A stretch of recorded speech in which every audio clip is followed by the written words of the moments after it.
It is estimated that the poaching wars in Africa during the late 70s and 80s killed off more than 60% of the African elephant herds. With an international ban on ivory trade in existence since 1989, the herds have stabilised, with some countries even facing overpopulation. The past 6 years, however, have seen a steady increase in the tonnage of ivory being seized in cargo containers, raising questions about the security of the African herds. Now, new DNA forensic techniques are being developed to help combat ivory poaching. Earth Report investigates.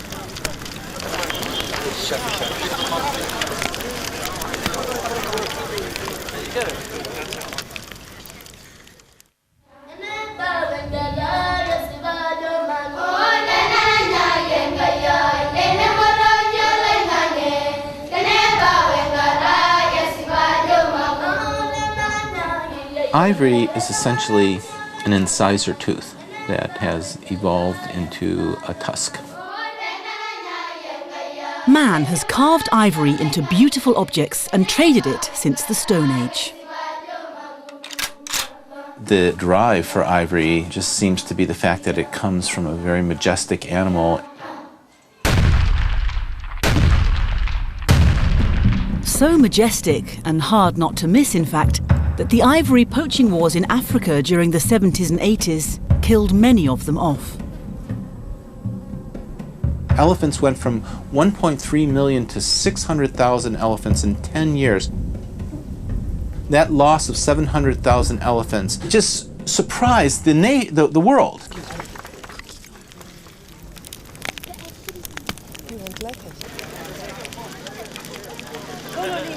In 1989, Kenya burned 12 tons of elephant tusks in a dramatic protest to persuade the world to halt the ivory trade. Some say it was a publicity stunt.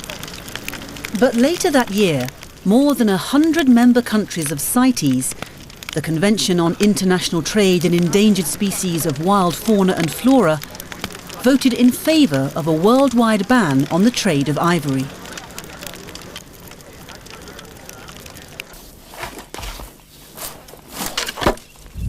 Along with the ban came strong international support for wildlife law enforcement. To address the issue of runaway poaching, which was decimating wildlife, a crack unit was recruited and trained. We weakened the strong networks that had gained root over time in Kenya. So it became more expensive to get involved in wildlife, trafficking, and really went down. Between 1990 and 1996 to really be in control of our national parks, and that system is still in place. In addition to increased support for law enforcement, CITES established 2 elephant monitoring programs to assess the effectiveness of the ban. MIKE stands for Monitoring of the Illegal Killing of Elephants, and we collect a lot of information on about 30 various factors. Socioeconomic factors, political factors. Collectively, they provide us with an indicator of a level of illegal trade. Scientists also collect information on elephant carcasses and mortality rates. All through 1980s, there was very severe, there was a serious poaching in Savo. Normally, when an elephant dies of natural death, the body decomposes in a natural way, and eventually it becomes easy to pull out the tusks. Like this one here, you can look, the skull is very intact, it has not been interfered with. But for the poachers, they are in a hurry. Immediately they shoot the animal, they want to take the tusk and get away with it immediately. And this is what they normally do. They have to hack, they break the skull so that they can be able to take off the tusks. So, all the data that we use is vetted by local authorities and by national authorities. And of course it's as credible as we can get it. The second CITES monitoring programme is the Elephant Trade Information System. It looks at the level of illegal ivory trade. Is the illegal trade going up or going down?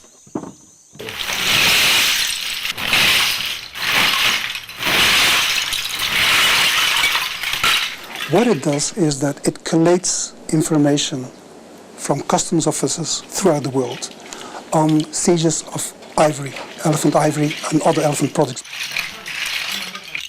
For the past 6 years, the Elephant Trade Information System has shown a worrisome trend. In 2004, globally, we documented about 10 tons of ivory being confiscated. In 2005, 17 tons. In 2006, a jump to 25 tons of ivory. So clearly, something is happening. The data, according to CITES, shows that worldwide large-scale seizures have become far more frequent and larger in scale. But just stopping illegal ivory at some international border is not enough. It is essential to know the origin of the contraband.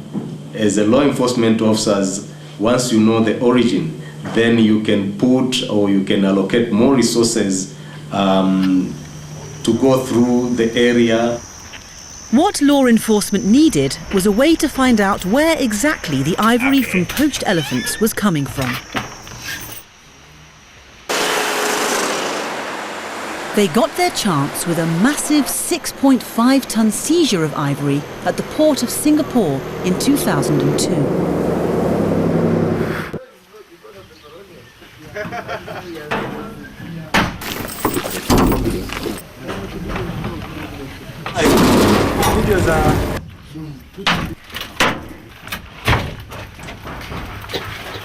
Packed into 6 wooden crates were 532 tusks and over 41,000 blank personal signature stamps, hankos as they are known, destined for Japan. It was estimated that more than 300 elephants had been killed to fill this container.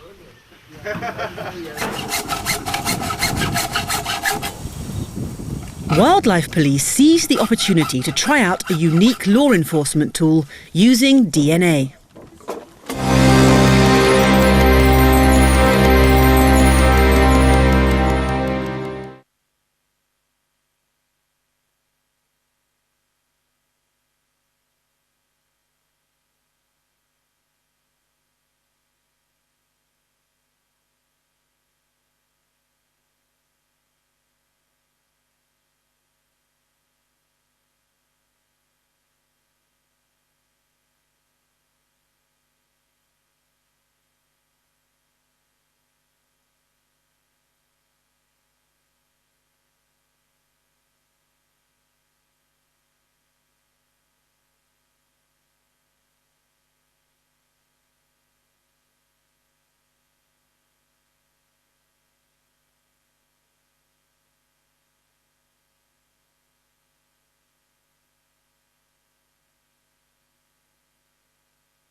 The investigators took samples of the ivory and sent them to the University of Washington in Seattle.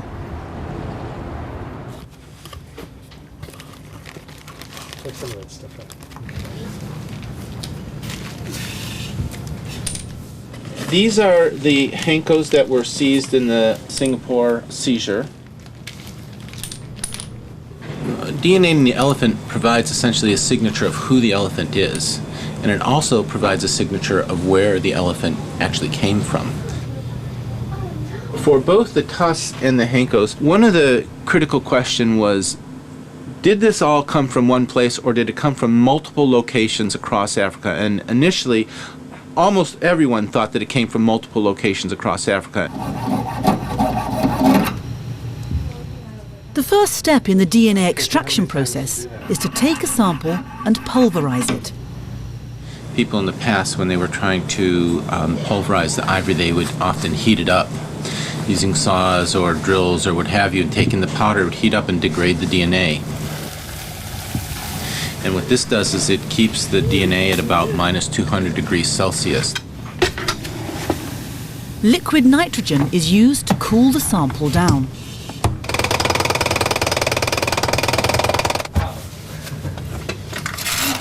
So that's the real important breakthrough of this whole method, is that it allows us to pulverize it into a fine powder without degrading the DNA, which is the key. Now we can use a standard tissue extraction kit for DNA, and because it's been processed so thoroughly. Once we extract the DNA and get pure DNA, the next step is to amplify the DNA from the product. The end result, a genotype, is determined for the ivory sample. But that doesn't get you very far.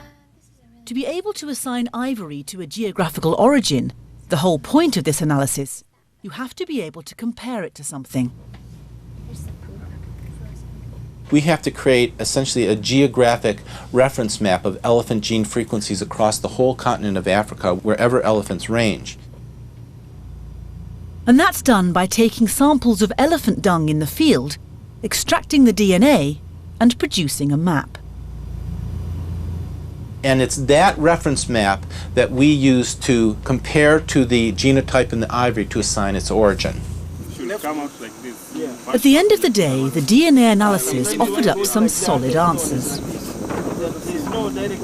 We were able to establish that the majority of the ivory in the Singapore seizure came from an area centered on Zambia. The DNA study points to Zambia as the country where this ivory came from. It's a very serious omission on our part, because we should have constantly been in the area where these people were trafficking the ivory. It looks like it does look like chalk. The more than 41,000 blank signature stamps in the container also gave investigators a glimpse into the end market serviced by these international smuggling syndicates.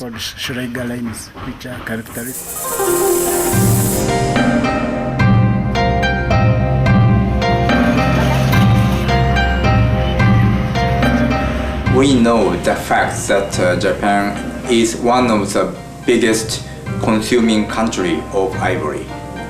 Ivory is mainly used for hankos, its personal name seal stamp. Hankos is used instead of signature. In late 60s, the businessmen convinced general public of Japan that elephant is sacred animal and the ivory is sacred material for hankos, and they will invite good fortune for consumers. The sales of ivory hankos shot up, and also the imports of ivory so rapidly increased. It's not illegal to own or sell carved ivory in Japan. Japan introduced domestic regulation system by using the domestic law. The main purpose of this law to conserve domestic endangered species But at the same time, we use this national legislation to control domestic trade of internationally endangered species. According to the law, ivory carving shops like this one and the ivory tusks they use should be government registered. This kind of system, I believe, very effective in Japan to control domestic trade of ivory.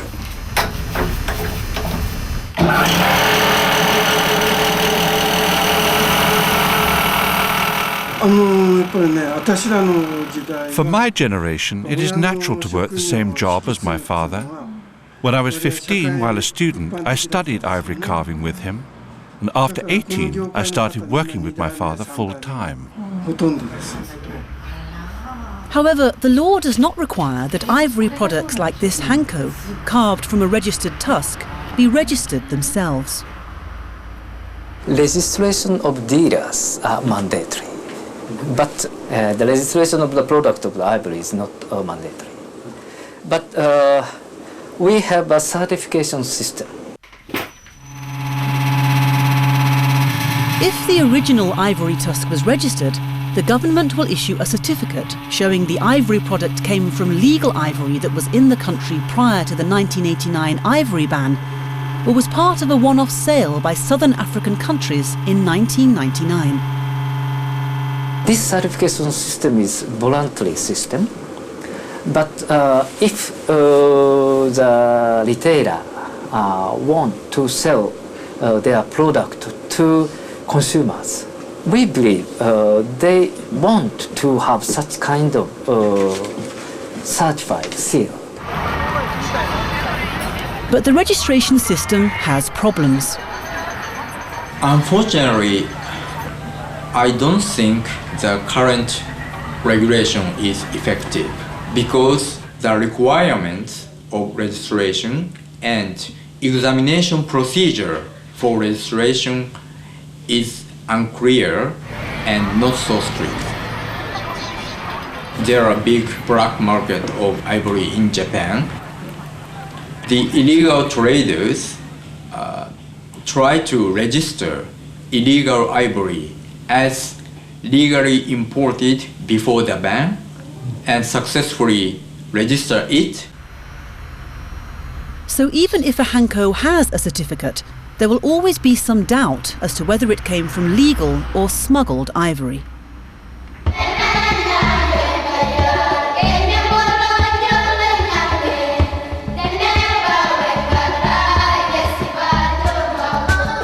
Poached or not, some argue that lifting the ivory ban and legalizing its trade would help some African countries who say they have too many elephants. In East Africa and Southern Africa, elephants are doing well, surprisingly well, to the point that actually some countries would call them problem animals. They have man and elephant conflict.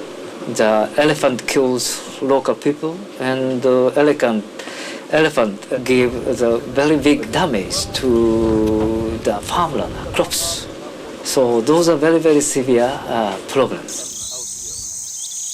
Lifting the ivory ban, some believe, would decrease the poaching of elephants. Some would argue that actually by providing a legal market supply of ivory from well-managed elephant populations into well-managed markets, you're going to undercut poaching and reduce the need for illegal trade in ivory. Others are saying no, by organizing a legal market you will per definition enhance the existing illegal market. Even if Botswana, Namibia and South Africa has healthy population of elephants, if the legal trade is reopened, it will activate the illegal market of ivory, and poaching and illegal trade will take place all over African continent. In the meantime, while this argument rages, the conflict over wildlife in Africa goes on.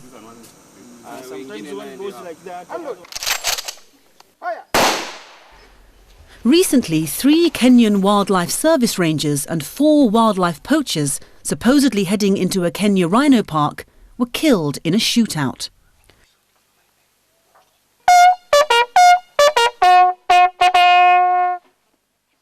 There are several reports from other countries, like war-torn countries, like DRC. There are massive poaching which is going on there in Garamba National Parks. In Chad, there are reports of hundreds of elephants killed in the field. The story of contraband ivory is far from over. What customs officers seizing at the border is only a fraction of what is smuggled out of our countries. 4 years after the 6.5 seizure, we have received reports of more than 40 tons of ivory which have been intercepted in the Far East. And this is only a fraction of what has been smuggled out. Getting the illegal ivory market under control is easier said than done. Criminal syndicates span the globe, while cooperation between relevant enforcement agencies is often lacking. The issue is that the law enforcement needs support from all levels, from international, national, even regional. We need to invest in law enforcement. I think if the Japanese people understand the situation of elephants well, they will hesitate to buy ivory handcuffs anymore.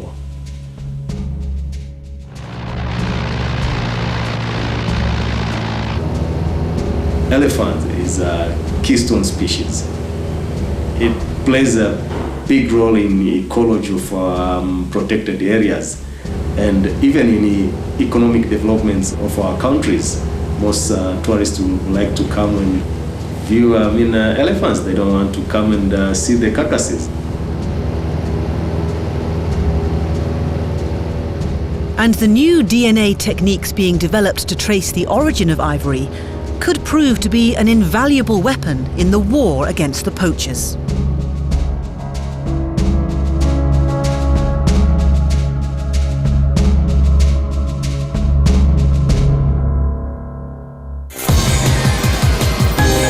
To find out more or comment, visit tve.org/earthreport. Next week, Earth Report investigates orphaned crops in Italy and India.